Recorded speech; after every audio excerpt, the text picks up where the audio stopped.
C'est curieux, les gens se demandent ce que les patients vont dire et en réalité ils le savent. Parce que ils savent eux-mêmes de quoi ils aimeraient parler et c'est de ça que les patients parlent.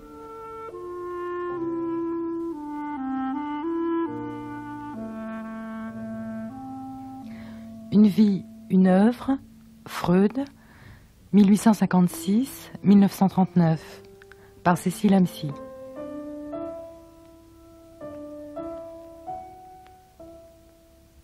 Ce qui me paraît tout à fait nouveau, pourrait-on dire révolutionnaire, pour employer un grand mot, dans la relation analyste-analysant, c'est-à-dire le processus et le dispositif qu'a inventé Freud, c'est le fait qu'une personne, l'analysant, par sa parole, ait le pouvoir de convoquer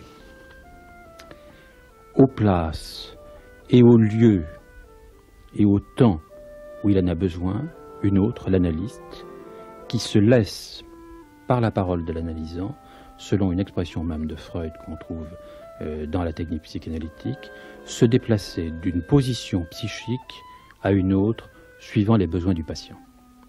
Et ça, c'est, je crois, une situation qui n'a pas son équivalent dans la culture, et c'est ça qui est le moteur même, pourrait-on dire, de l'analyse.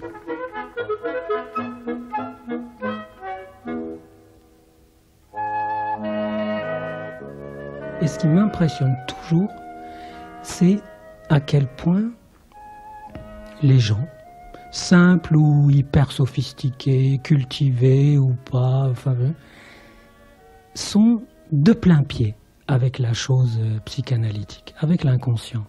Et les premières séances m'ont toujours impressionné, moi, les premiers entretiens. Le premier entretien, parce que d'abord les gens semblent de toute évidence avertis qu'il existe une autre scène, qu'il y a l'inconscient, qu'il y a toutes ces choses. On dirait qu'ils connaissent la théorie d'instinct. Et on dirait aussi qu'ils ont une clairvoyance stupéfiante sur leur situation. Ils vous font un tour du propriétaire qui est impressionnant de lucidité, pas un gramme de complaisance, une intelligence naturelle qui prouve qu'ils se sont fréquentés tout simplement et qu'ils connaissent leur malheur et leur impasse. La conscience malheureuse. Elle a, justement, je ne sais pas si le malheur affûte les consciences, mais ce qui est sûr, c'est que la conscience, dans ces cas-là, a l'air extrêmement avertie. Et on a le sentiment qu'après, une fois que tout est mis en place, enfin que tout est décrit, il tire le rideau et dit « bon, maintenant c'est à vous de continuer ».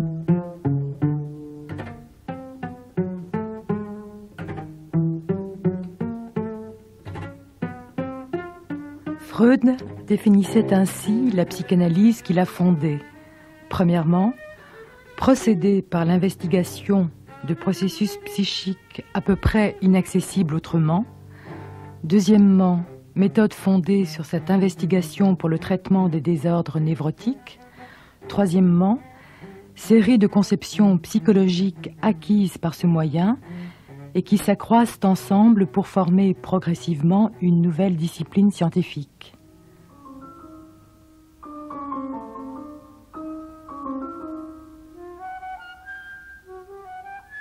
Freud continuait, toujours recommençait. À l'heure de la parution en France d'une nouvelle traduction qui suscite la polémique des œuvres complètes de l'auteur de l'interprétation des rêves, Psychopathologie de la vie quotidienne, 3 essais sur la sexualité, L'avenir d'une illusion, L'homme Moïse et la religion monothéiste, nous invitons à revivre le parcours de certains des voyages de cet homme sévère, admirable et triste, selon l'expression d'Hofmannsthal, contemporain viennois de Freud, qui, ailleurs, prêtait à l'un de ses personnages ces mots.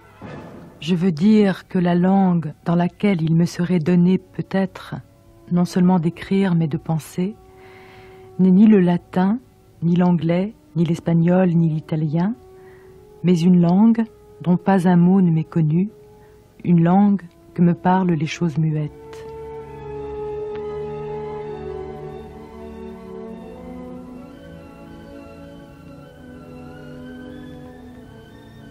Une modeste plaque à l'entrée. Professeur Freud, 2-4. Une servante qui n'est pas spécialement jolie. Un salon d'attente aux murs décorés de 4 gravures faiblement allégoriques. L'eau, le feu, la terre et l'air. Et d'une photographie représentant le maître au milieu de ses collaborateurs. Une dizaine de consultants de la sorte la plus vulgaire. Une seule fois, après le coup de sonnette, quelques cris à la cantonade. Pas de quoi alimenter le plus infime reportage. Cela, jusqu'à ce que la fameuse porte capitonnée s'entr'ouvre pour moi. Je me trouve en présence d'un petit vieillard sans allure qui reçoit dans son pauvre cabinet de médecin de quartier. Ah, il n'aime pas beaucoup la France, resté seul indifférente à ses travaux. Il me montre cependant avec fierté une brochure qui vient de paraître à Genève et n'est autre chose que la première traduction française de 5 de ses leçons. J'essaie de le faire parler en jetant dans la conversation les noms de Charcot, de Babinski, mais soit que je fasse appel à des souvenirs trop lointains, soit qu'il se tienne avec un inconnu sur un pied de réticence prudente, je ne tire de lui que des généralités comme votre lettre, la plus touchante que j'ai reçue de ma vie, où, heureusement, nous comptons beaucoup sur la jeunesse. André Breton, Les pas perdus.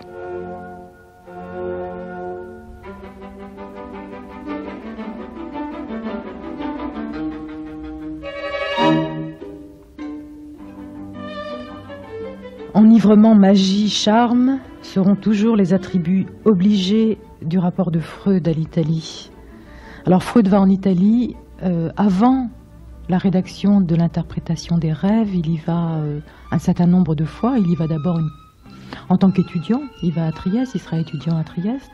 Oui, Freud a été 23 fois en Italie, ce qui est, avec les moyens de transport de l'époque, est véritablement un record.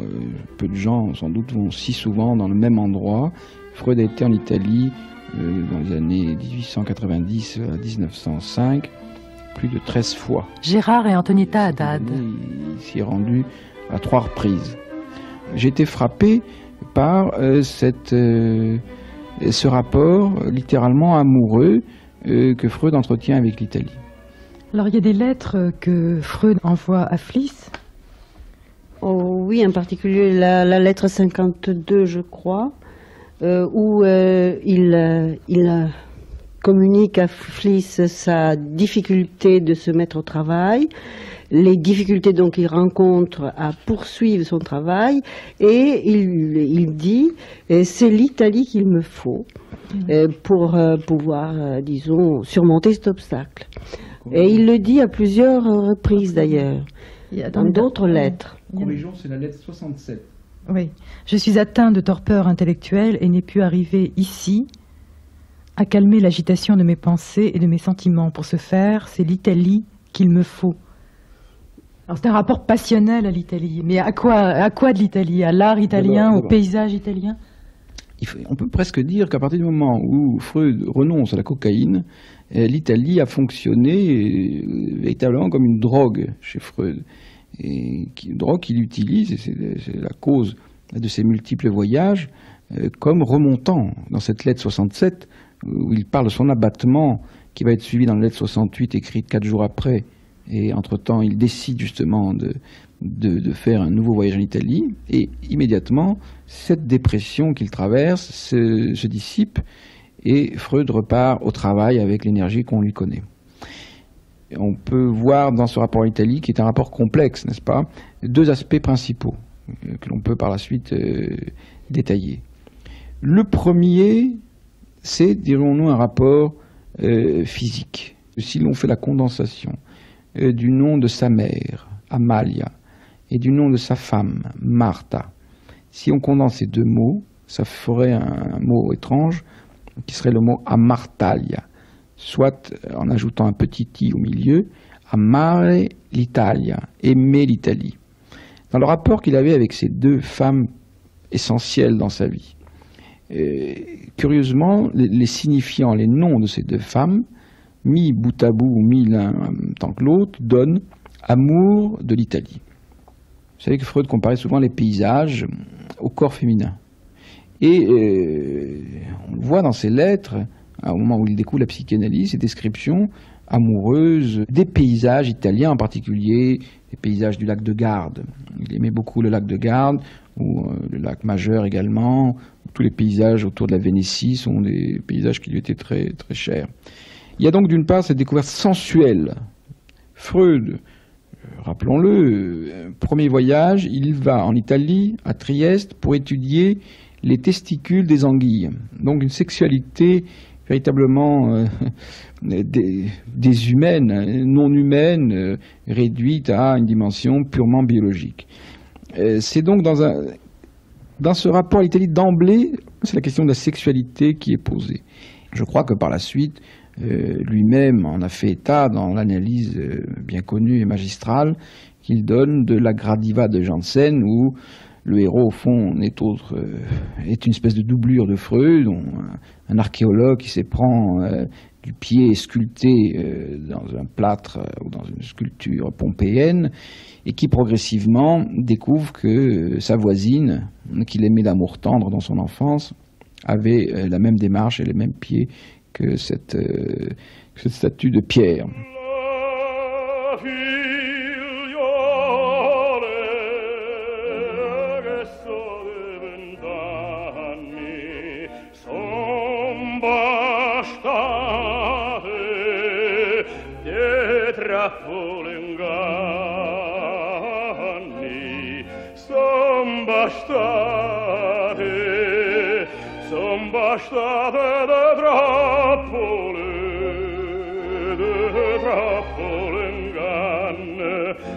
Dall'uomo che grande sienda a me, sienda a me, sienda a me, che le zuccherezza,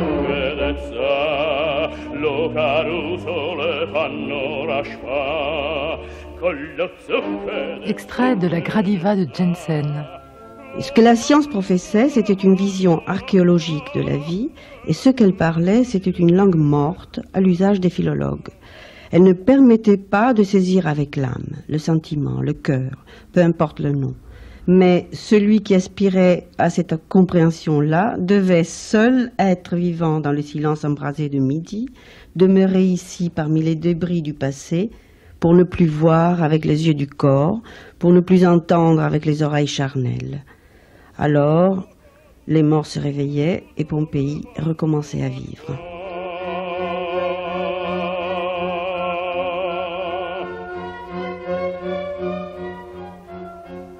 Dans la Gradiva, on peut dire que Freud nous a livré une partie de son analyse et une partie de ce rapport à l'Italie, l'éveil sensuel, la reconquête de son corps. Le second aspect, l'Italie, comme nous le savons, est la mère des arts.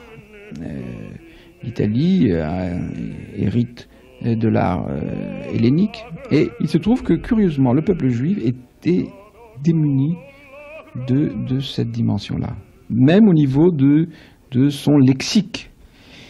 Et sans cela, pourquoi je n'en sais trop rien, il semble qu'on ne pouvait pas, que Freud ne pouvait pas énoncer sa découverte, celle de la psychanalyse. Je crois, en première approche, que le nouage ne s'est pas fait dans le judaïsme. Ce nouage du symbolique et de l'imaginaire n'a pas été fait dans le judaïsme, et il se fait avec autant de Freud, autour de quelques personnes.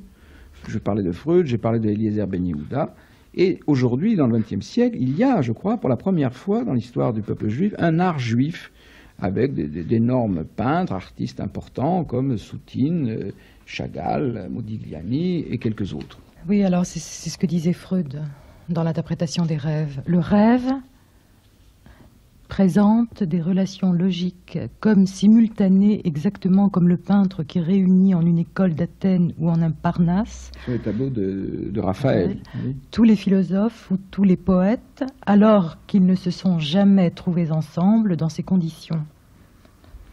Un des textes les plus célèbres de Freud, c'est l'oubli des noms propres, autour du jugement dernier de Luca Signorelli, ce nom de Signorelli qui lui a échappé. Tous ces premiers pas de Freud sont constamment tissés de références, de citation, de rappel de l'art italien. Et donc, ce n'est pas simplement coïncidence ni commodité d'exposer, mais nécessité intérieure.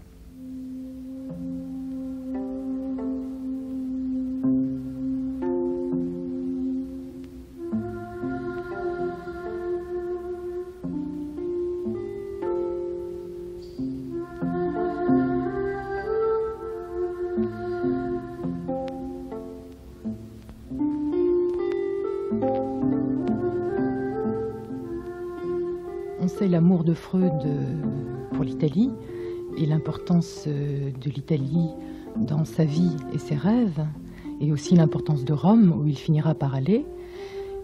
Il y a aussi l'Égypte qui est un pays important pour lui, puisqu'il apparaît dans ses rêves, mais c'est un pays où il n'ira jamais. Oui, il n'ira jamais. Par contre, il est allé en Grèce, à Athènes, sur l'Acropole, où il a eu un remarquable trouble de mémoire, comme il l'appelle. Alors c'est tout à fait étonnant, en effet. À Rome, il ne pouvait pas aller. Il a eu toutes les peines du monde à surmonter ses réticences. Donc il aimait Rome. Ensuite, Athènes, il a toutes les peines du monde pour y arriver aussi. Puis il a un trouble de mémoire. Il était accompagné de son frère. Puis l'Égypte, il n'y va pas. Nous ne savons pas très bien pourquoi il n'y va pas. Ce que je sais par contre, c'est qu'il devait y aller en 1936 et il n'y est pas allé. Mais il me semble que l'Égypte était au centre de son histoire, puisque si nous considérons la disposition du bureau de Freud, je crois qu'il y a quelque chose de tout à fait étonnant, c'est la présence tout autour de son fauteuil et derrière son bureau d'une collection qui ferait pâlir de jalousie un certain nombre de musées de par le monde, quand on considère le nombre de statuettes égyptiennes qui ornent les étagères de son lieu de travail, sa bibliothèque, sa table, enfin c'est tout à fait surprenant. Mais l'Égypte, c'est aussi la part du rêve et la part du mythe pour Freud.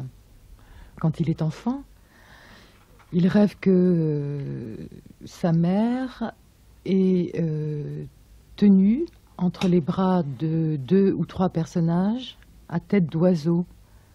Et ces personnages ressemblent aux dieux égyptiens qu'il a vus dans la Bible de Philippson illustrée, que lui a offert son père. Et je crois que c'est à partir de là, de cette Bible de Philippson, de l'interprétation de ce rêve, qu'il reste attaché au pays mythique que représente l'Égypte.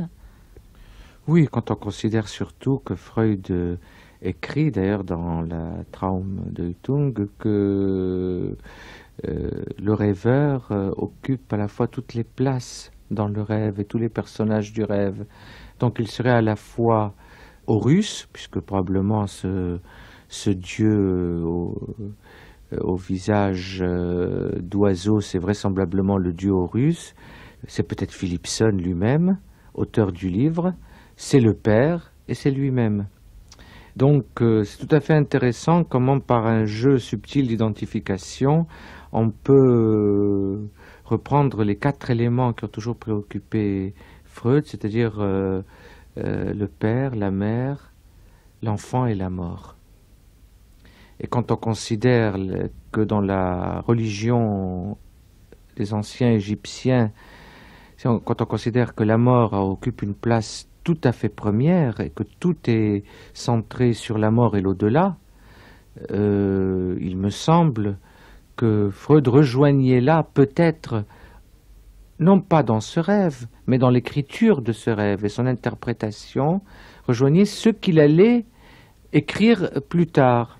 Hein, ça faisait peut-être la matrice, si je puis dire, de ce qui allait lui servir dans l'écriture de l'au-delà du principe de plaisir.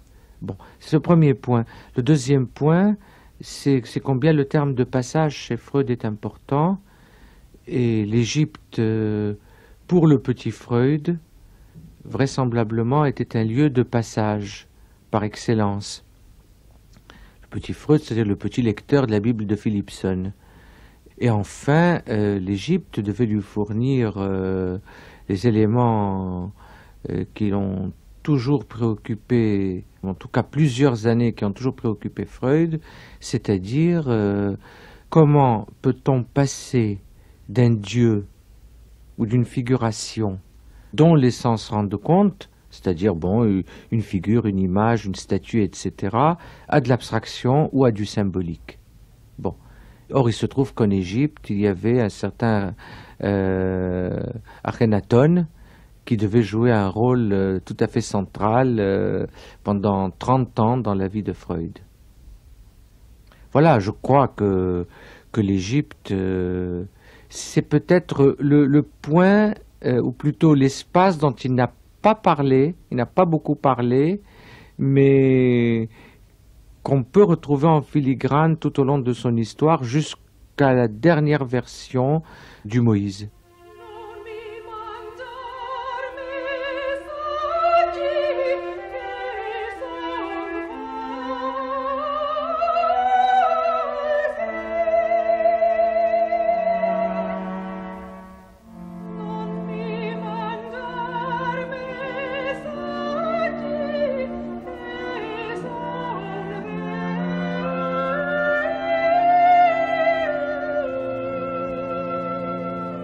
À quelle époque est-ce qu'il s'intéresse à la statue de Michel-Ange, à Moïse, à la statue de Moïse?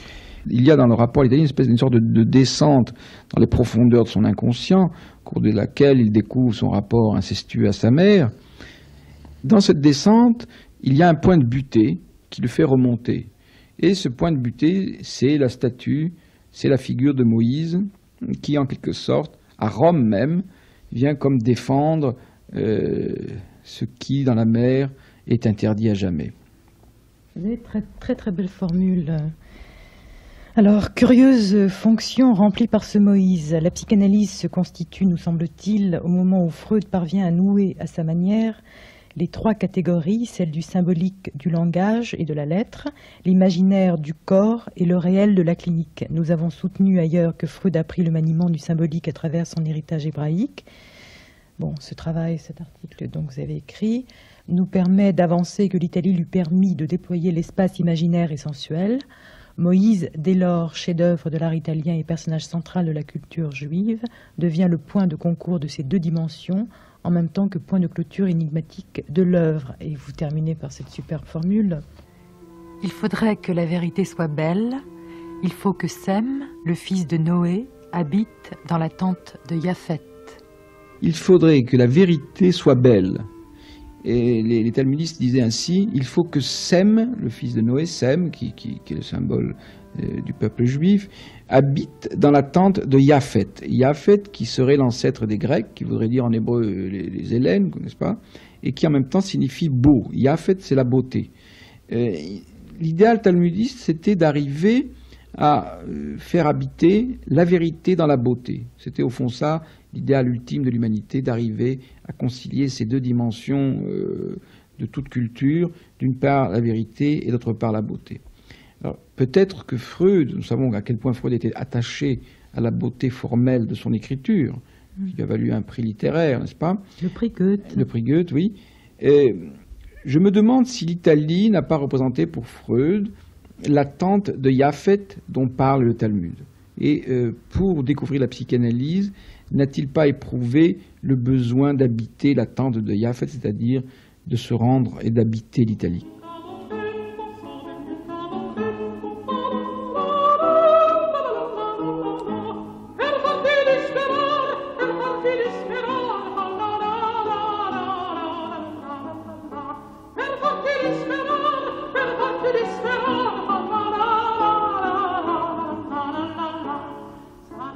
Il y a donc, je crois, deux périodes dans les voyages de Freud en Italie. La première période qui est celle du découvreur. Freud découvre du même coup l'Italie et la psychanalyse.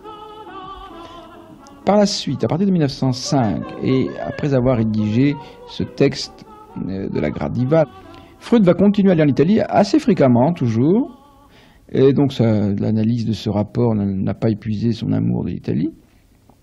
Mais cette fois-ci dans une position autre. Il va se rendre aider comme guide. Il va être le guide, il va faire connaître l'Italie en même temps qu'il voulait faire connaître la psychanalyse à ses élèves les plus proches, en particulier Ferenczi, et également à sa fille Anna. D'ailleurs, le dernier voyage de Freud en Italie est un voyage assez tragique, où Freud avait été opéré quelques semaines avant de son cancer qui venait de se déclarer, et après avoir été littéralement charcuté par un étrange chirurgien viennois, il tiendra malgré tout à faire ce dernier voyage accompagné de sa fille, comme s'il avait un legs là à lui transmettre, comme si l'héritage, la transmission de la psychanalyse impliquait le passage obligé par l'Italie. Et ce sera d'ailleurs son dernier voyage. Désormais, il ne quittera plus Vienne jusqu'à l'irruption barbare des nazis dans son domicile qui l'obligeront à son dernier exil vers Londres, où il mourra. I started my professional activity as a neurologist, trying to bring relief to my neurotic patients.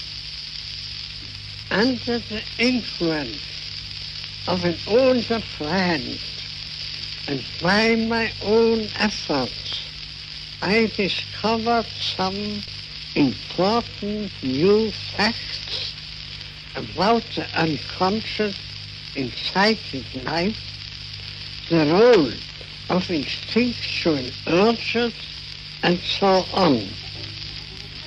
Out of these findings grew a new science, psychoanalysis, a part of psychology. Rencontre entre André Bourguignon, l'un des directeurs de la publication avec Pierre Cotet des œuvres complètes de Freud aux éditions Gallimard, François Roustan, Jacques Lorider et Georges-Arthur Goldschmidt. J'ai toujours été très frappé quand j'étais étudiant. Chaque fois que j'ouvrais Freud en français, je ne comprenais rien. Mais absolument rien. Oui. Dans aucune traduction de l'époque. Et dans une gare allemande, j'ai acheté, je ne sais plus, das Unbehagen der Kultur, je crois. Et puis j'étais fasciné par la simplicité de la langue, par sa souplesse, par son élégance, par son naturel extraordinaire. Et je me dis, mais qu'est-ce qui se passe? Vous savez, à l'époque, paraissaient Gundolf, Korff, Dilthey, qui étaient autrement plus ardus à comprendre. L'ensemble de la psychologie courante de l'époque, Wundt, écrivait un langage pratiquement incompréhensible avec les études de Freud. Vous savez, il m'arrive de faire des traductions avec des Allemandes qui, de temps à autre, sursautent. Sursautent d'un côté à cause de l'archaïsme de certains termes qui ne sont plus du tout employés. Absolument, d'accord, Allein, par exemple. Et qui sursautent par certains modes d'expression, de syntaxe, des ruptures de temps dans la même phrase alors que le sujet n'a pas changé. En République fédérale, c'est vrai. Mais ça, c'est parce que ça, c'est la République fédérale, où il y a actuellement une tendance à la concordance des temps qui n'existait pas dans l'allemand pré-hitlérien, si je puis dire. Je ne pense pas que ce soit la seule raison. Moi, je n'en ai pas la preuve, puisqu'on a pratiquement très peu de manuscrits de Freud. Je pense que Freud se relisait très très peu. Ça, et se corrigeait très très peu. Mmh. Ça, c'est vrai. Oui, c'est sûr. Mais on a quand même l'impression que l'allemand de Freud est limpide. Ah, oui, tous les grands textes qui sont connus. D'accord. Que la pensée soit difficile à saisir. Par exemple, même à la fin, inhibition, symptôme, angoisse, c'est un texte incompréhensible. Incompréhensible, en français ou en allemand. Enfin. Mais moi, j'ai toujours trouvé que la langue de Freud était limpide, beaucoup plus que d'autres textes. C'est deux choses différentes. Sa langue est très souple, très, très fluide, à la limite, je dirais, avec quelque chose de latin. Oui.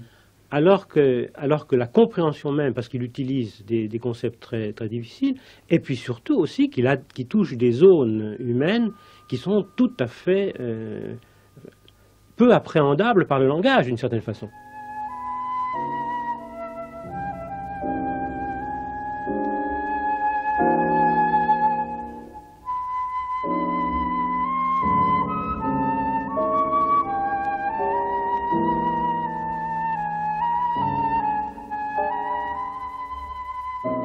Mais par exemple, pourquoi vous n'avez pas traduit animé, tout simplement? Moi, j'avais traduit Hegel au sujet de Mesmer, c'est très intéressant, et il utilise aussi le mot Seelische. Et moi, j'avais spontanément traduit animé. Parce que c'est ça l'âme, quand même.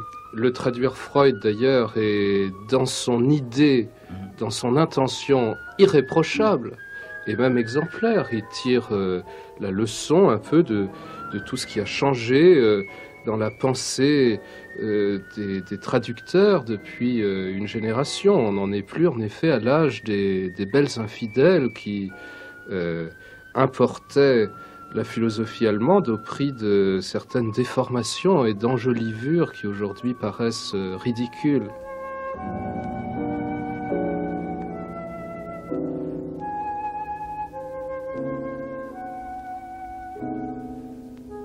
La situation de la psychanalyse contemporaine n'est indépendante ni de ses origines, ni de son évolution, tant sur le plan pratique et technique que sur le plan théorique, ni de la situation présente du politique et de la culture.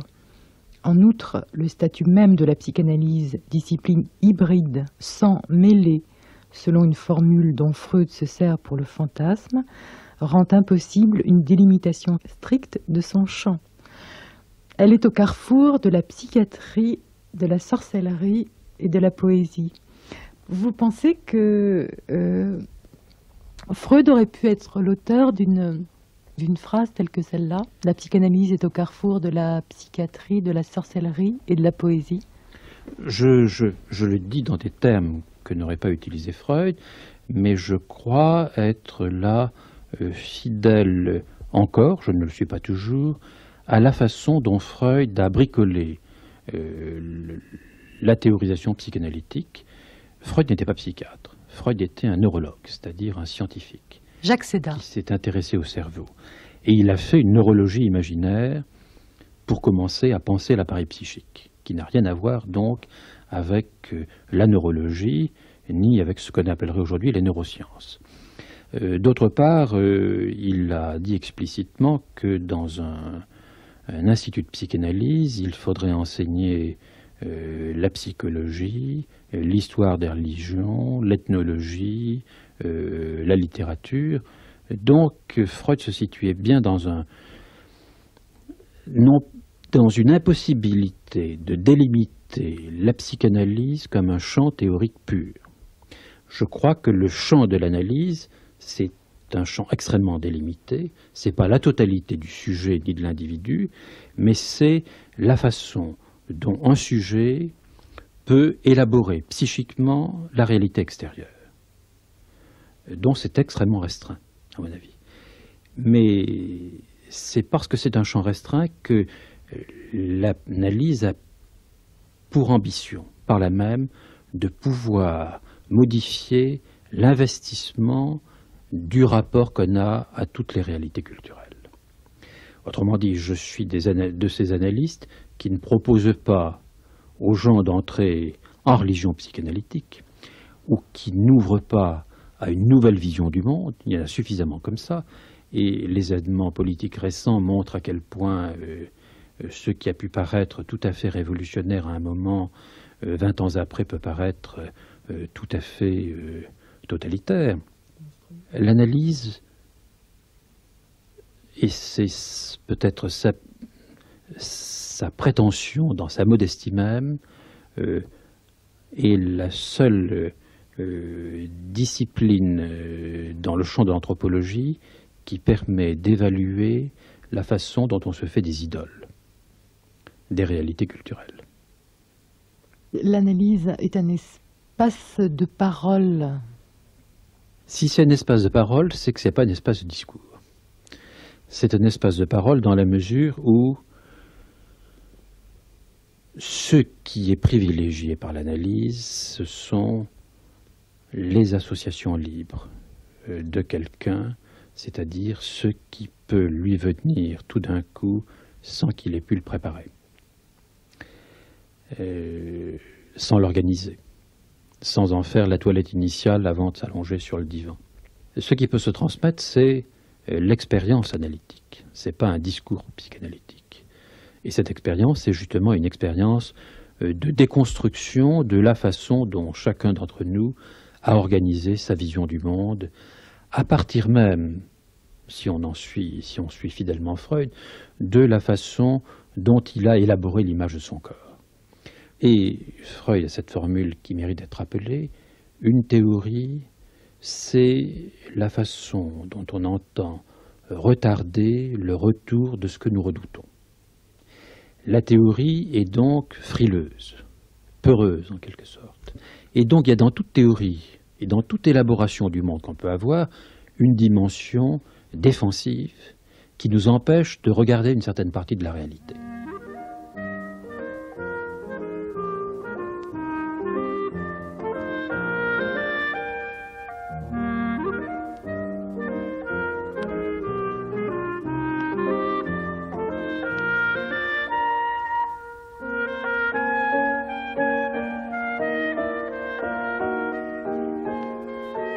Le concept de frustration vient de la psychologie académique. Si. Oui. Alors que... Qu'est-ce que veut dire exactement la Versagung dans le langage de Freud? Monsieur Roustan me corrigera si je dis des bêtises. Non, pas du tout. Vous connaissez mieux que ça, mieux que moi. C'est le refus de la satisfaction. Hein? Or, ce refus peut avoir deux sources.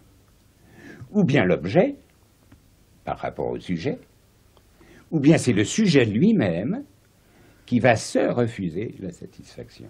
Versagt er sich. Ouais. Bon. Alors, vous ne pouvez pas... La frustration, c'est une série de connotations assez différentes. Et la frustration nous vient des anglo-saxons. Oui, c'est intéressant. C'est possible.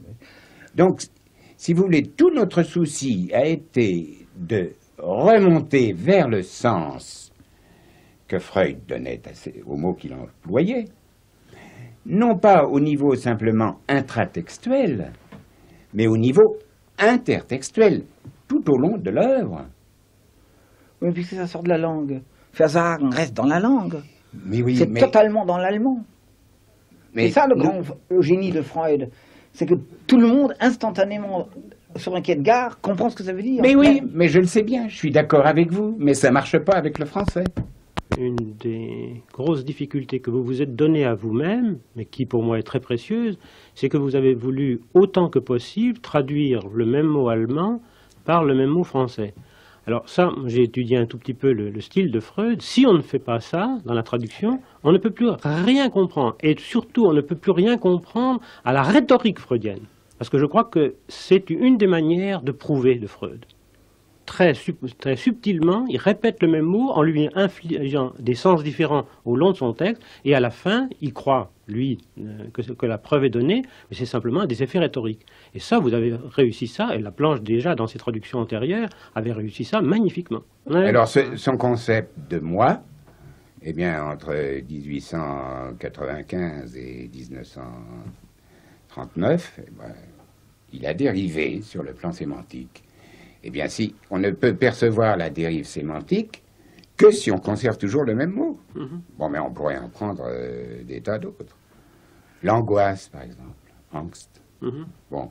Si vous traduisez angst tantôt par angoisse, tantôt par peur, ben vous ne comprendrez plus, parce que vous allez traduire aussi Faust par peur. Hein? Crainte. Oui, bon, mais il n'y a pas que ça. Il y a scheu, il y a des tas de mots. Son vocabulaire est d'une richesse fabuleuse, fabuleuse, infiniment plus riche que la langue française. De Freud. Vous avez des répétitions de mots. Par exemple, ici le mot halt.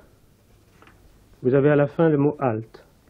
À l'intérieur, vous avez le mot processus. Ici, vous avez le mot processus. Encore à l'intérieur, vous avez le mot fondement. Et vous avez ici fondé. À l'intérieur encore, vous avez l'édicible de l'appareil psychique. Et vous avez aussi à l'intérieur l'instrument psychique. Compte et compte. Et au centre, le mot incomplet qui est fondamental dans le paragraphe. Donc le paragraphe est composé avec des 5, 4, 3, 2, 1, 0, 1, 2, 3, 4, 5. Si on ne respecte pas, alors par exemple le mot halt n'est jamais respecté dans les traductions françaises, eh bien on dit par exemple s'arrêter. Nous devons nous arrêter. Il y a un moment où nous devons nous arrêter, c'est spontané. En fait, le mot halt est décisif pour la compréhension du paragraphe. Ehe wir aber mit unseren Gedanken diesen neuen Weg einschlagen, wollen wir Halt machen und zurückschauen ob wir auf unserer Wanderung bis hierher nichts Wichtiges unbeachtet gelassen haben. Denn wir müssen uns klar darüber werden, dass die bequeme und behagliche Strecke unseres Weges hinter uns liegt. Bisher haben alle Wege, die wir gegangen sind, wenn ich nicht sehr irre, ins Lichte, zur Aufklärung und zum vollen Verständnis geführt.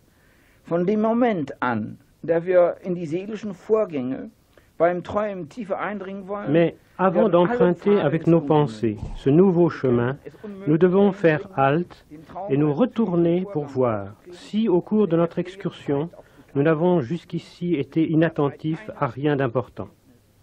Car il doit être clair, pour nous, que la partie aisée et agréable de notre chemin est derrière nous. Jusqu'à présent, tous les chemins où nous sommes allés, si je ne me trompe beaucoup, ont conduit à la lumière, à l'élucidation et à la pleine compréhension. À partir du moment où nous voulons pénétrer plus profondément dans les processus psychologiques des rêves, tous les sentiers débouchent dans l'obscurité. Nous pouvons estimer comme impossible d'élucider le rêve comme processus psychique, car expliquer signifie ramener au connu, et il n'y a actuellement aucune connaissance psychologique sous laquelle nous puissions ordonner ce qui, de l'examen psychologique des rêves, se laisse inférer comme fondement d'explication. So werden die psychologischen Annahmen, die wir auf der Analyse der Traumvorgänge schöpfen, gleichsam an einer Haltestelle warten müssen, bis sie den Anschluss an die Ergebnisse anderer Untersuchungen gefunden haben, die von einem anderen Angriffspunkt her zum Kern des nämlichen Problems vordringen wollen.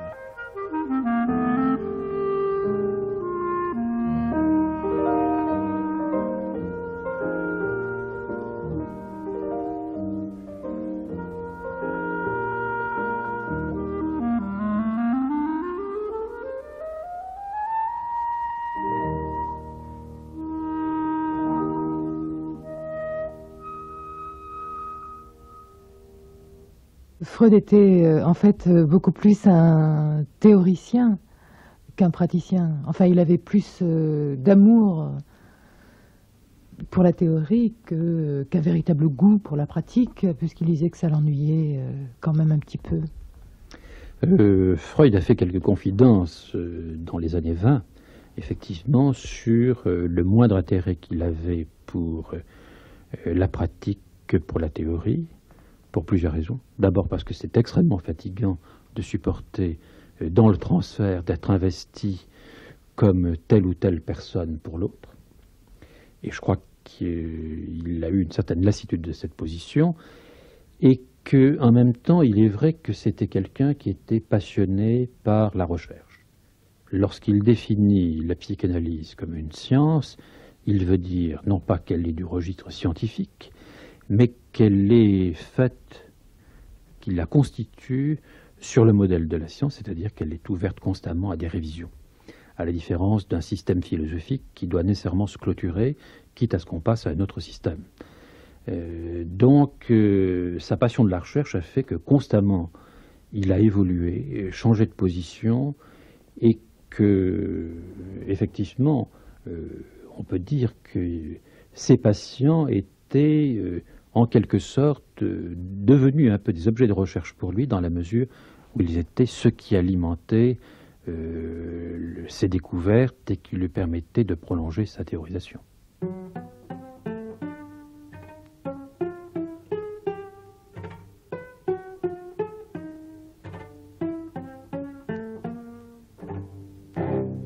Daniel Sibony. Qu'est-ce qui anime le travail psychanalytique, quoi, hein? Mais figurez-vous que c'est une question qui va loin, parce que en réalité, les points de souffrance auxquels on a affaire sont restés d'une part un peu les mêmes que du temps de Freud, c'est-à-dire névrose, avec la névrose de fond qui est l'hystérie, qui est la langue maternelle de la névrose, je veux dire la langue de base. Et en même temps, beaucoup d'autres... Oui, je dis l'hystérie, mais elle n'a pas forcément les mêmes formes qu'on repérait en ce temps-là.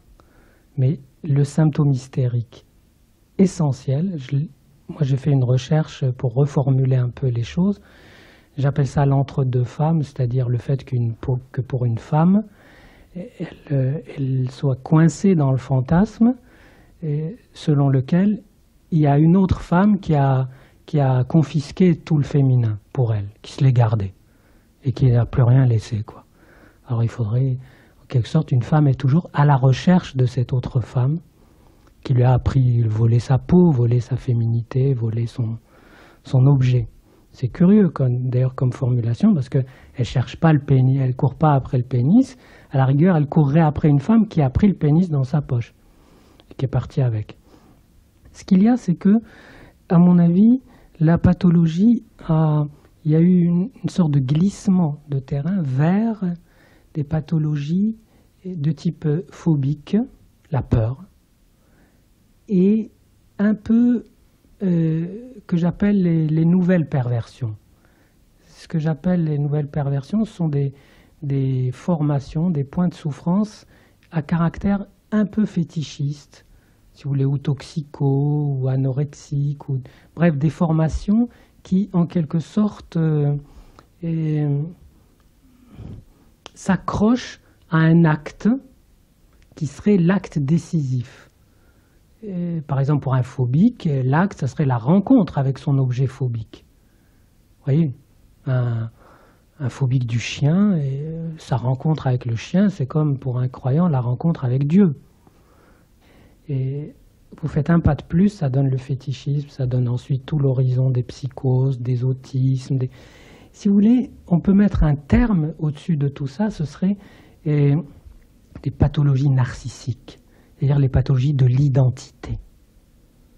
Et ça couvre une frange depuis crise d'identité, crise de l'origine, d'où je suis. Mais ça nous est plus contemporain. Oui. Ce que vous voulez dire. Oui. Je pense que, et ça a toujours existé, parce qu'en réalité, ce sont des constructions abstraites, mais je pense qu'aujourd'hui, ce syndrome d'identité, c'est-à-dire je vous le définis très précisément, le syndrome d'identité, il consiste à ne pas supporter d'avoir une identité entamée.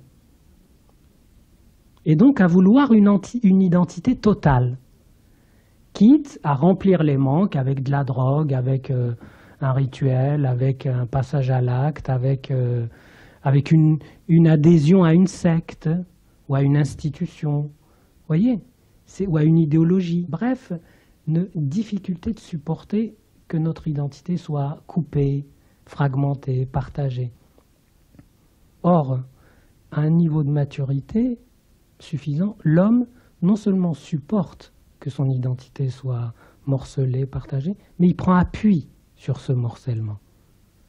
Vous voyez, il en joue, parce que ça donne du jeu, ça donne de l'espace, de ne pas être identifié à soi, de ne pas se prendre pour soi. Alors moi j'ai lu que le mot lapsus disparaissait parce que c'était une invention de la langue française. Ben oui, il n'y a pas de lapsus Et vous le remplacez dans par Freud. quoi? Opération manquée. Oui, mais vous ne pouvez pas traduire. C'est une opération manquée réussie, d'ailleurs. C'est dur quand même. Ça, c'est une interprétation. Alors là, M. Le Ridière a tout à fait réussi pour raison. l'inconscient et manqué pour le conscient. Là, M. Le Ridière a parfaitement raison, c'est un commentaire. Si vous retraduisez, Recubazet, opération manquée en allemand. Non, si mais... vous demandez qu'on traduise des pages, opération manquée en allemand. Bon, non, mais vous traduisez-moi, proposez, nous avons proposé méprise de, hein, pour tous les faire, hein. Mais tout le problème est là. Bon. L'allemand, Alors, vous proposez quoi?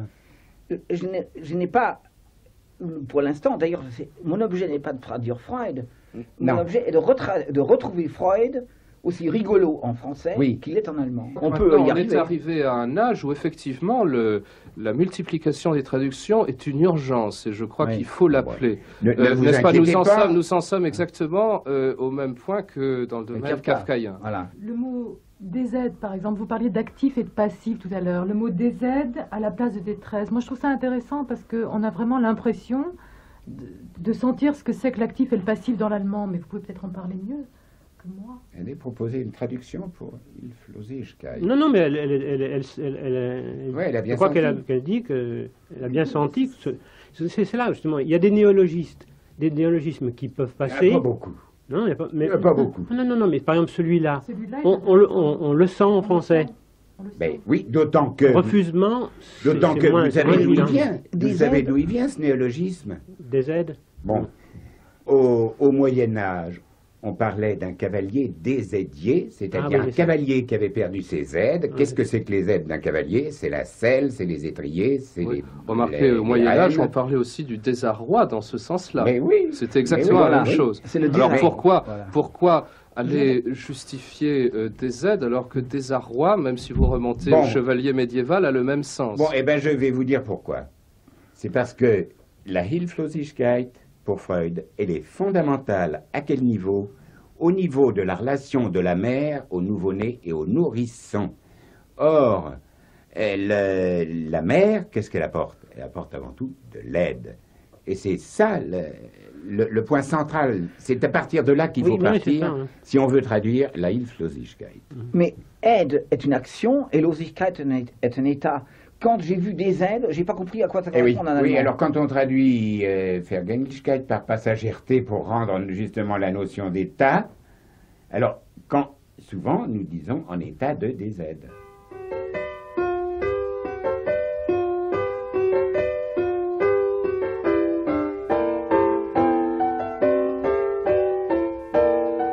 L'analyste est immédiatement, effectivement, mis en jeu et en question.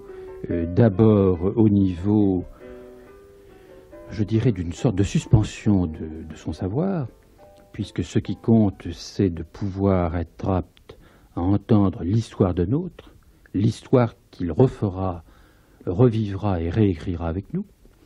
Et d'autre part, l'analyste est un peu dans la position qu'évoque Diderot, qui est un de mes grands auteurs dans Paradoxe sur le comédien, où effectivement il faut qu'il se défasse de sa personnalité pour pouvoir jouer des rôles en fonction des besoins de l'analysant. Donc l'analyste, d'une séance à l'autre, est une autre personne.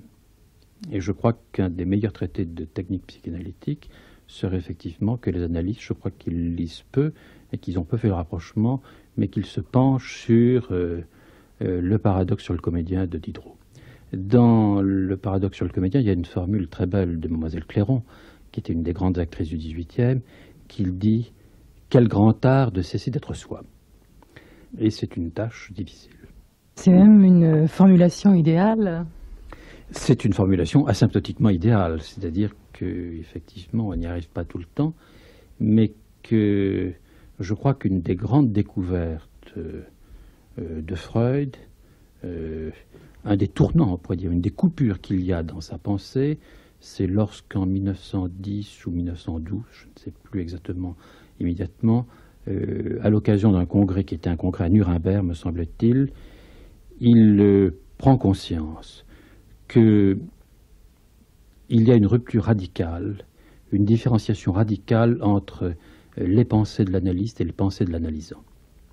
Et à ce moment-là, il découvre que ce n'est pas d'une position intellectuelle que l'analyste peut comprendre l'analysant, mais c'est en acceptant qu'il y ait séparation entre les deux. C'est sur ce fond de séparation radicale des deux psychés et la renonciation de l'analyste à ce que Freud appelle à ce moment-là une aide intellectuelle, que le processus analytique peut se dérouler. C'est-à-dire que l'analyste peut vraiment être attentif à la singularité de l'histoire de quelqu'un.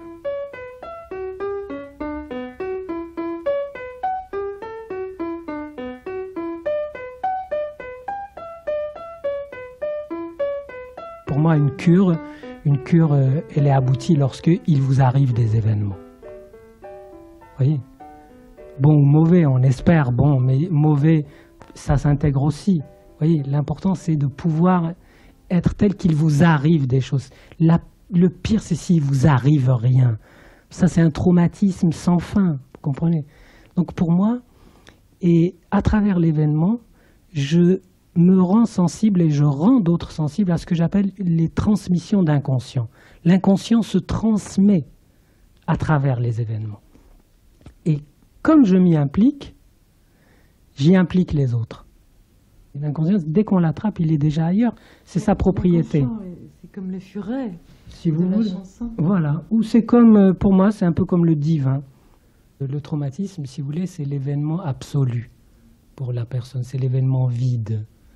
C'est l'événement qui a fait le vide, qui a tout vidé. C'est l'événement qui a été reçu comme un appel soit venant de soi-même ou venant d'ailleurs, et auquel personne n'a pu répondre.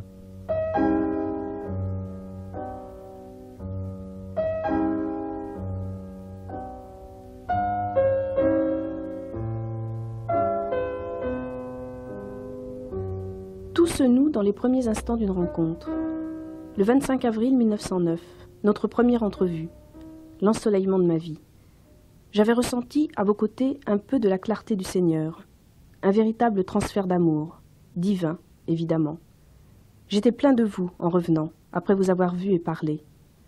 Mon emballement, votre froideur, tout est là, ou presque, et vous l'avez fort bien remarqué. Moi en amoureux, vous en femme froide.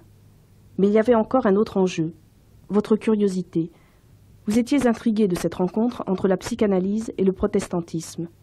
Vous espériez, comme vous le disiez dans d'autres circonstances, que la psychanalyse allait faire un destin. Pour lors, vous vous interrogez encore, ne sachant pas si à la longue j'allais conserver mon reste de croyance. Souvenez-vous, j'avais été introduit auprès de vous par Jung. Il m'avait présenté, je crois, comme un homme intelligent, son ami. Tout de suite, vous lui avez fait part de votre surprise, de votre impression d'étrangeté devant ce pasteur protestant, devant cette psychanalyse attelée au service de la lutte contre le péché. Vous me teniez pour extrêmement gentil, d'une gentillesse, par contraste très certainement, à l'opposition et à la raillerie des milieux religieux à laquelle, jusqu'à présent, vous étiez habitué. Le pasteur Pfister.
Donc, du possible lien existant entre la psychanalyse et le judaïsme. D'emblée, on se dit que ce que permet de vivre ce rapport dans une analyse, c'est un exil, c'est une espèce d'arrachement à une terre qui serait peut-être la terre des certitudes où on est enraciné. On pourrait dire que l'analyse suppose la mise à mal du mythe d'autochtonie. Suppose donc la mise en avant de tout ce qui relève du déplacement, par exemple, de l'exil, de la séparation, de la désarticulation. Et là déjà, je dirais que peut-être seul quelqu'un qui aurait comme signifiant dans son histoire, je dis bien comme signifiant dans son histoire, la notion de déplacement, la notion de départ de Galicie et de Francfort vers la Moravie, de Moravie à Vienne. Il fallait aussi que ce soit quelqu'un qui soit dans un milieu culturel qui supposait de l'hétérogène. Il fallait au moins ça au départ pour qu'il y ait un arrachement et une coupure qui permettent l'élaboration d'une théorie qui soit à la fois dans la continuité d'un certain nombre d'autres théories qui précédaient, y compris des théories médicales, mais en même temps dans une coupure radicale par rapport à ces théories. Il me semble que c'est là peut-être que nous pouvons dire que la psychanalyse doit quelque chose à l'histoire de Freud et de la famille de Freud. Alors, d'autres, entre autres les nazis, ont pas du tout perçu ça de la même façon. Alors, je pense à ce texte de Freud qui soulève sa qualité de juif. Il dit je peux sous toute réserve soulever la question de savoir si ma qualité de juif, que je n'ai jamais songé à cacher, n'a pas été pour une part dans l'antipathie générale contre la psychanalyse. Pareil argument n'a été que rarement formulé expressément. Nous sommes malheureusement devenus si soupçonneux que nous ne pouvons nous empêcher de douter que ce fait soit resté sans influence aucune. Ce n'est peut-être pas par un simple hasard que le promoteur de la psychanalyse se soit trouvé être juif. Pour prôner la psychanalyse, il fallait être amplement préparé à accepter l'isolement auquel condamne l'opposition destinée qui, plus qu'à tout autre, est familière aux juifs. Oui, je crois que là, vous citez un texte prémonitoire puisqu'il date de 1925. Et il est paru dans la revue juive qui était publiée chez Gallimard, qui était dirigée par Albert Cohen. Et c'est dans son numéro 2 que Freud a publié pour la première fois Résistance à la psychanalyse, et où il donne à lire ceci, que s'il y a eu résistance à la psychanalyse, il y a eu aussi résistance au fait que le père de la psychanalyse, comme il aimait bien s'appeler lui-même, était juif. Et je crois qu'il y a quelque chose aussi d'important dans ce texte et qu'il faudrait quand même souligner très fortement, et qui n'est pas toujours compris par le public. C'est que ce texte commence avec une critique vis-à-vis des croyants. Il dit par exemple le croyant qui inaugure par une prière chaque journée nouvelle et salue d'une bénédiction les prémices de l'année. Ça, effectivement, on voit très bien que Freud se réfère à la tradition juive. Oui, effectivement, une bénédiction concernant les prémices de l'année. Mais là, il critique en disant que ça aussi, c'est une résistance à la psychanalyse. Je crois que c'est très important de considérer que Freud, qui ne s'est jamais caché d'être juif, qui par exemple, sa première version ou sa première mouture du Moïse, il l'a présenté à la loge Bnei Brit, donc loge maçonnique juive à Vienne. Néanmoins, Freud était un laïc fervent. Je pense qu'il faisait partie du mouvement des Lumières, de l'Aufklärung, qui lui permettait d'avoir une grande distance vis-à-vis du religieux. Et puis, même si Freud, par exemple, s'est longuement félicité de la traduction de ses œuvres en hébreu, s'en est réjoui, il a même fait une préface à l'édition hébraïque de son œuvre. Néanmoins, quand il parle par exemple de la Palestine, dans une lettre à Arnold Zweig, il dit « Oh, c'est quelques arpentes de sable qui n'ont produit que quelques extravagances religieuses ». Donc c'est tout à fait particulier comme rapport au judaïsme. C'est vraiment c'était le juif, j'oserais à peine dire l'israélite, mais peut-être l'israélite viennois, pétri de cette culture, n'ayons pas honte de reconnaître qu'il était juif, mais en fin de compte adhérant peu aux dogmes et aux idéalisations qui pouvaient avoir cours dans son milieu. Et ça, c'est extrêmement important. Et c'est en cela aussi qu'il était juif, je dirais. C'est en cela aussi qu'il était juif de son époque, de sa période. Oui, d'accord, mais en même temps, c'est aussi toute une attitude devant la vie. Absolument, absolument. C'est-à-dire que moi, je dirais, peut-être que je vais être cynique, mais je crois que c'est un hommage à rendre à Freud. Je crois que peu de gens auraient supporté un cancer à la mâchoire qui le dévorait, qui faisait répandre une odeur épouvantable, etc., comme il a pu le supporter s'il n'avait pas une dose d'humour absolument remarquable. Et je crois qu'il avait une attitude face à la vie et à la mort qui était empreinte de cet humour-là qui existe dans le mot d'esprit juif. Parce que c'est toujours dans la dérision du pauvre diable qui n'a plus rien à manger, à qui on interdit en plus à manger, ou par exemple, comme ce rabbin galicien qui un marieur propose le fils du tsar comme époux pour sa fille et qui se fait tirer l'oreille, etc. Enfin, je veux dire, c'est tout à fait étonnant. En fin de compte, il faut toujours pouvoir ricaner, rire. Sourire. Mais sourire toujours avec un... Ce n'est jamais le bon gros rire. Il y a une ironie. Justement, je vois que il y a de l'ironie dans le ricanement quand même, non? Moi, je repensais à ce qui ouvre cet article-là. Vous avez pris l'exemple du croyant qui inaugure par une prière chaque journée nouvelle. Il y a aussi le petit enfant dans les bras de sa garde qui se détourne en criant à la vue d'un visage étranger. Et il y a aussi le paysan qui refuse d'acheter une faux dont n'usaient pas ses parents. C'est-à-dire devant tout ce qui est nouveau, tout le monde quoi? Recul d'effroi, puisque je vous signale au passage d'ailleurs que le terme d'effroi apparaît chez Freud, justement en l'opposant à angoisse et peur. La peur, bon, c'est devant un objet. L'angoisse prépare à une situation de danger, et l'effroi, c'est quand surgit quelque chose de radicalement nouveau. Et peut-être que la résistance à la psychanalyse, c'est aussi quelque chose d'un effroi. Au moment où l'analyse est apparue, je crois, dans le champ conceptuel, ça a joué un rôle effroyable dans le sens étymologique du terme.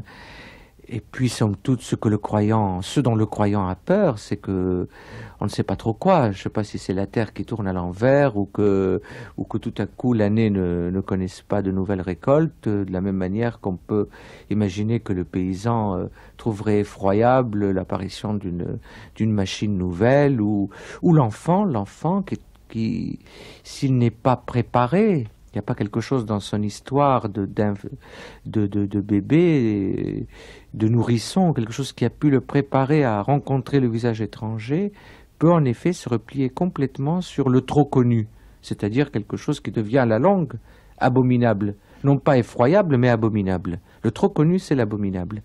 Et puis, il y a enfin un troisième élément qui me semble important. Lacan disait que le juif est celui qui a toujours su lire. Et lire, c'est-à-dire interpréter. Et il me semble que la psychanalyse est un travail de lecture, c'est-à-dire d'interprétation. Mais évidemment, il n'y a aucun lien ni de consanguinité, ni un lien qui ferait du syncrétisme.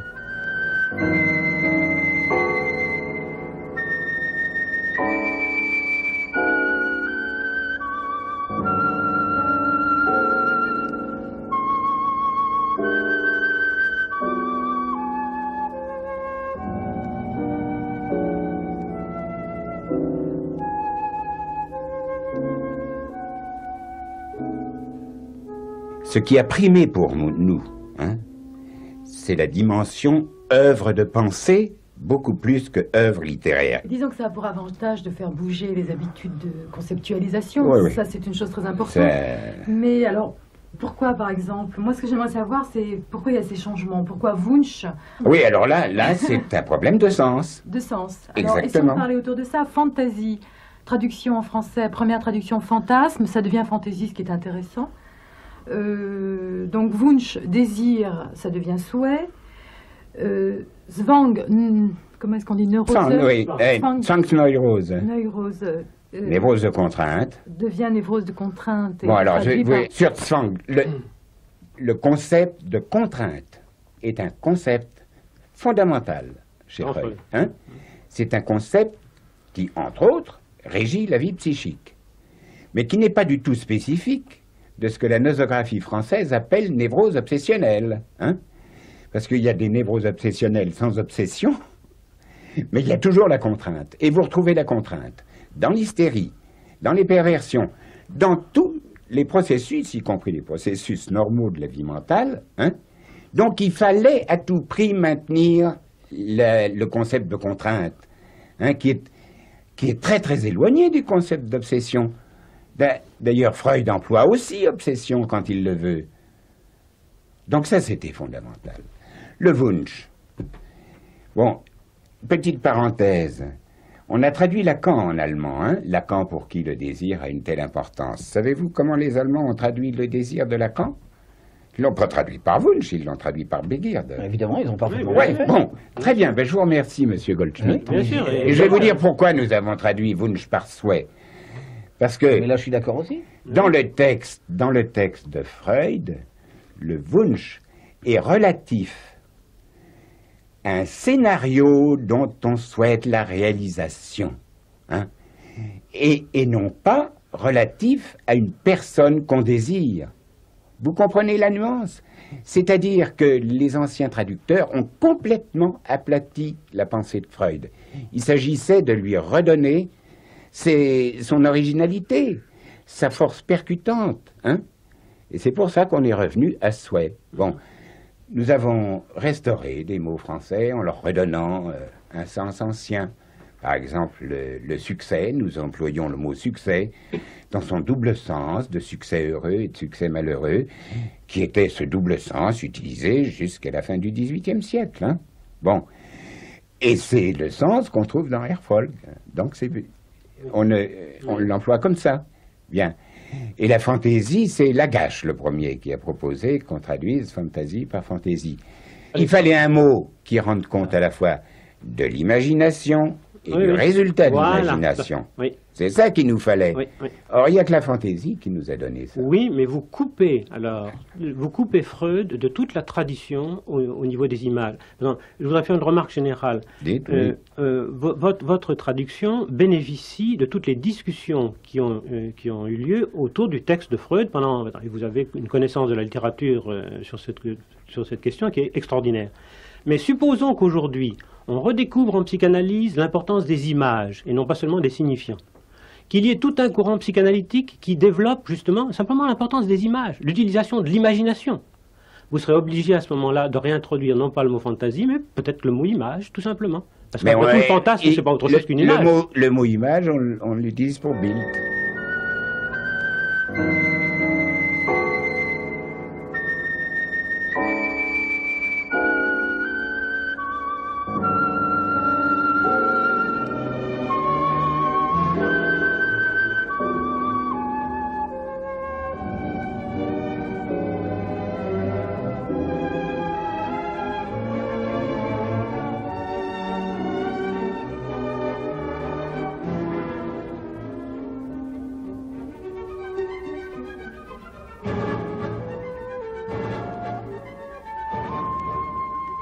L'enracinement de Freud dans la littérature est très profond, dans la littérature de pensée.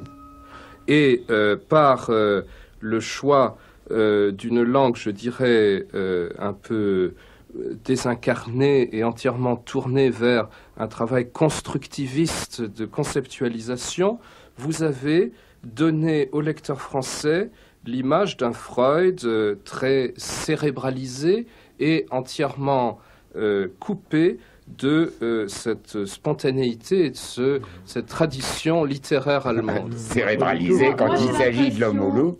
Moi, j'ai l'impression qu'effectivement, il y a différents textes. On nous a reproché le contraire. C'est très important, ça, c'est très important. Il y a différents textes de Freud et que certains sont littéraires et d'autres... Par exemple, le texte sur l'inconscient. Oui, mais si vous permettez, les Allemands disent toujours de Freud, er ist ein wunderbarer Zeitungsleser, c'est un merveilleux lecteur de journal. Et certains chercheurs allemands prétendent qu'on peut presque retrouver les journaux que Freud a lus ce jour-là avant de se mettre à écrire.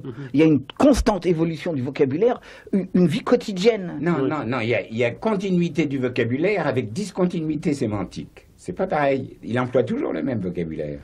Oui, mais il le fait jouer de manière tellement diverse. Non, il varie son vocabulaire en fonction du public auquel il s'adresse. Quand il fait les leçons d'introduction sur la psychanalyse, nous ne retrouvons pas le même vocabulaire que dans les textes métapsychologiques. C'est un homme extraordinaire qui sait exactement employer la rhétorique qui est nécessaire à tel ou tel lecteur, tel ou tel auditeur.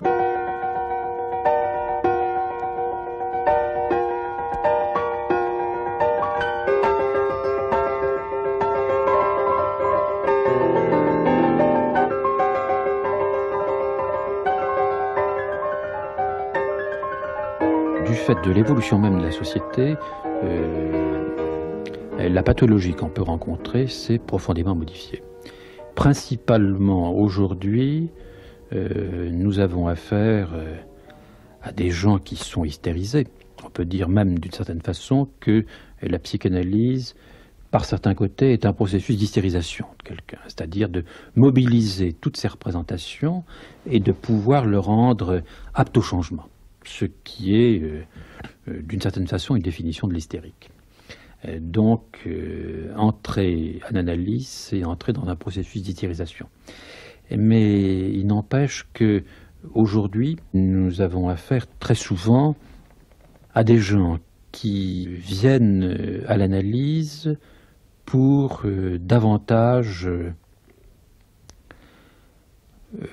pouvoir achever en quelque sorte une personnalité. Il y a un côté homme inachevé ou femme inachevée chez les gens qui nous viennent, beaucoup plus que pour se plaindre des méfaits d'une personnalité d'emprunt que la société ou l'école ou certaines instances auraient pu leur imposer. C'est plus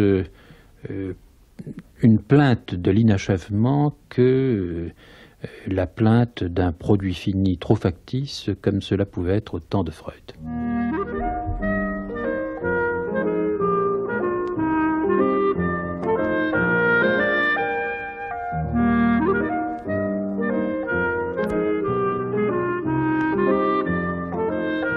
Quelle est la vraie révolution conceptuelle de Freud? C'est pas l'inconscient, on en parlait depuis Saint-Augustin. C'est d'avoir introduit dans la psychologie la notion d'appareil. C'était la seule façon pour lui de rompre avec la psychologie académique. Il a dit voilà, pour moi le psychique, c'est un appareil. Eh bien un appareil, ça a des mécanismes, ça a des pièces, ça a besoin d'énergie. C'est ça la grande rupture. Écoutez, alors il pouvait parler d'appareil d'âme, et vous savez où il l'a prise? Si le mot... C'est Auguste Comte, dans la 45e leçon. Je crois qu'on pourrait essayer de revenir sur cette notion d'âme que vous... Mais M. Goldschmidt en a si bien parlé dans son livre. De l'âme. J'ai pas lu Freud en français. Moi, ma grande chance, c'est de ne pas parvenir à lire Freud en français. J'ai jamais compris comment ça fonctionnait. Chère madame, vous savez que la signification des mots n'incombe pas à ceux qui les émettent, mais à ceux qui les reçoivent. Ça veut dire quoi? C'est-à-dire que chacun entendra âme comme il l'entend, en fonction de son histoire personnelle, de sa culture propre, de tout ça. Oui. Mais nous avons traduit tout bêtement zèle par âme. Et voilà. Vous avez eu parfaitement raison. Ça, c'est certainement là, je suis mille fois d'accord avec vous. Ça posera vraisemblablement à la psychanalyse quelques petites questions sérieuses d'ici quelques temps, parce que l'appareil psychique et l'âme... Et l'appareil d'âme. On s'apercevra peut-être que Freud a inventé beaucoup de choses et que c'est plutôt de la science-fiction qu'autre chose.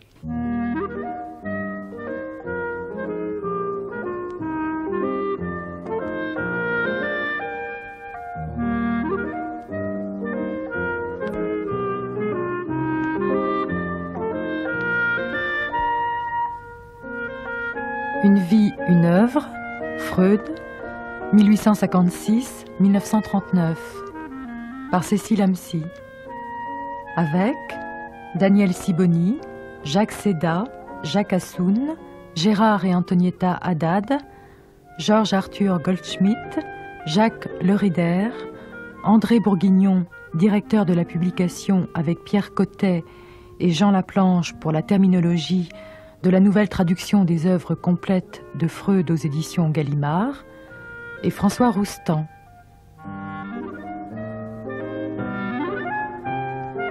Mixage, Jean-Michel Coqui, Catherine L'Héritier. Réalisation, Isabelle Ihuel.